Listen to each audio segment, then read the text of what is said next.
Hi.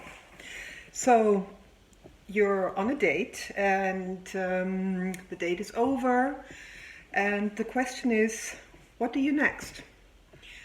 There's always big anxiety about who is calling the other person first, or who should be texting the other person first, and it's very awkward because whoever calls the other person first is perceived weak. And there seems to be this almost power struggle going on between two people who first shows their vulnerable side by calling or texting first. So if you think about it, um, this is supposed to be this is supposed to develop into a relationship, and at the same time there's this mind game going on about who is who is the first person who admits that they would like to see the other person. So admitting that you would like to see the other person is perceived as weakness. So that doesn't really go together. And if any of you are old enough to remember the Cola Wars, there is this book called The Other Guy Blinked. And that's what it seems to me like a little bit when we have this situation after a date.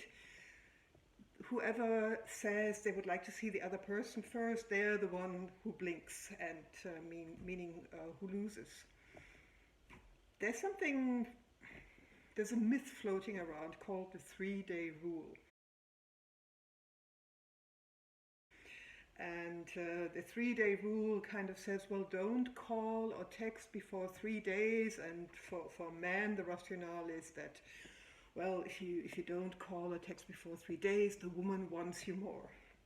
And for women, the rationale works, well, if you don't call or text before 3 days, the man he should wait for you and make him work for it. So, as you can see, this doesn't really go together with what is supposed to blossom into a loving, trusting relationship. If a relationship starts off on this kind of footing, it could well be called dysfunctional. And I guess a lot of couples don't happen because one is waiting for the other one to call, and women think, oh, the man should call me first, and if the man is really interested in me, then of course he will call. Well, I talk to a lot of men, and sometimes they are insecure as well, and they don't know what to do because there's all these myths going around about who should call first, and of course they don't want to seem weak. So what can you do? In my opinion, again, communication is the key here. Communication and honesty. And if you think about being invited to a party, let's say a friend invites you to a party and you have a great time at the party, what do you say when you leave? You say, hey, I had a great time. Thank you for the nice party. If you treat a date a little bit like that and just say to the other person, if you had a great time, hey, I had a great time. Thank you for a nice evening, a wonderful afternoon. I would like to do that again. I would like to see you again.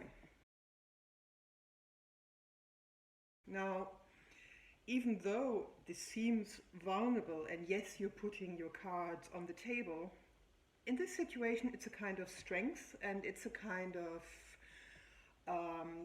a very authentic being you and expressing your needs, because that's another thing that women are great, or women think men can do.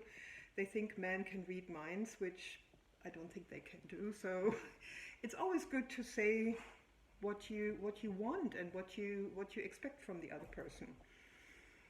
Now, of course, it can happen that if you put your cards on the table and say, "Hey, I would like to see you again," the other person gets into that winning mode and gets automatically into this position of strength, and they want to abuse it, and they keep you waiting and they keep you hanging on and they start playing mind games, and you may think, oh my god, why did I do that? Why did I not play the game? Why did I put my cards on the table? It's very simple.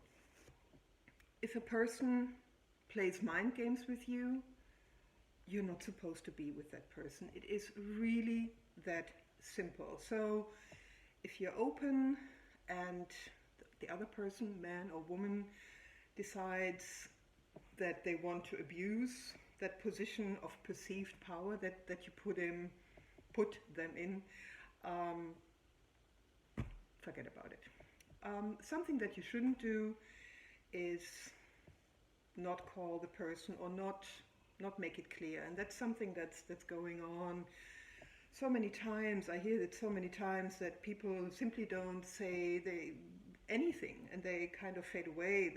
That ghosting that we hear and read a lot about. If you didn't have a great time with a person, you don't want to see the person again. Be honest. And be kind. Be kind. It's the most important thing.